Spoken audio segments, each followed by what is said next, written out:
Mga kapuso, bukod sa bagyong Guring, patuloy na binabantayan ng Pag-asa ang isa pang bagyo. Isa itong tropical storm na may international name na Dam Ray. Namatayan ng nasabing bagyo 3,065 kilometers silangan ng Northern Luzon.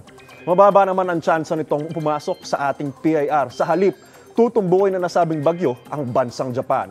Bukod pa riyan mga kapuso, base sa wind forecast ng Metro Weather, may isa pang bagyo ang posible agad mamuo sa Pacific Ocean ngayong weekend. Babantayan natin kung posibleng pumasok yan sa ating PIR sa mga susunod pang araw. Sa ngayon, ang bagyong Guring ang nakaka-apekto sa ilang bahagi ng bansa. Habagat naman na nagpapaulan sa Central at Southern Luzon, Visayas at Mindanao ayon sa Pag-asa. Nakataas ngayon ang Tropical Cyclone Wind Signal No. 1 sa Batanes, kasama dyan ang eastern portion ng Babuyan Islands, eastern portion ng mainland Cagayan at northern eastern portion ng Isabela.